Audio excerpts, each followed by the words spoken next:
அப்போ மனம் ஆர்டர் போடுறது தான் நம்ம செஞ்சிட்ருக்குறோம். அப்போ நீங்கள் மனதை எப்படி அடக்குவீங்க அப்படின்னா, தியானத்தினால் அடக்க முடியாது, தவத்தினால் அடக்க முடியாது, யோகத்தினால் அடக்க முடியாது, கருணையினால் மட்டும்தான் அடக்க முடியும். இன்னொன்று, ஆன்மாக்கிட்ட தொடர்பு வச்சாதான் அடங்கும். ஆன்மாக்கிட்ட மனம் தொடர்பு வைக்காத இருக்கின்ற வரையில் நீங்கள் எவ்வகைதான் தவம் செய்யணும், மெய்தறிதான் தெய்வம்.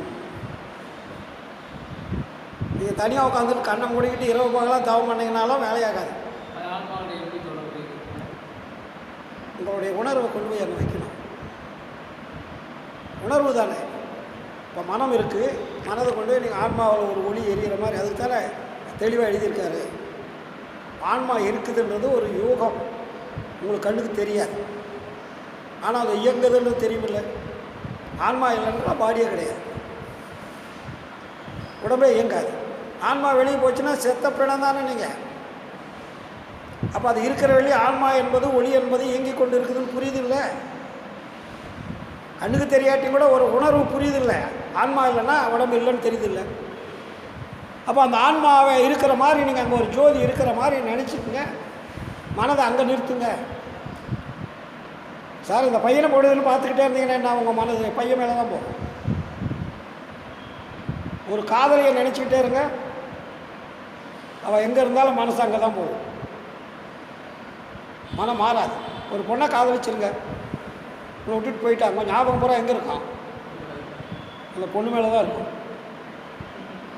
சாப்பிட முடியாது, பசி எடுக்காது, படுக்க முடியாது, தூக்கம் வராது. அப்போ எண்ணங்களெல்லாம் எங்கே போவோம், அங்கே தான் போகும். அதே மாதிரி உங்களை இயக்கக்கூடிய நாயகனை நீங்கள் தொடர்பு கொள்ளுங்கள். தூங்குவனோ என் துறை வருமோ தருணம் இதில் தூக்கமும் தான் வருமோ, வள்ளலார் சொல்கிறார். நீ தூங்குறத கூப்பிடல, நான் தூக்குவேனா, ஏன்னா என் துறை வரும் தருணம், என்னுடைய காதலன் வரான்றார். இங்கு நீ நான் தனித்திருக்க வேண்டும், ஆதலினால் என்னுடைய தூக்கமெல்லாம் நின்னுடையதாக்கி ஏங்கலர புறத்தே போய் தூங்குக நீ தோழி. தூங்காதே விழித்திருக்கும் சூது அறிவித்து எனையாண்ட துறையே.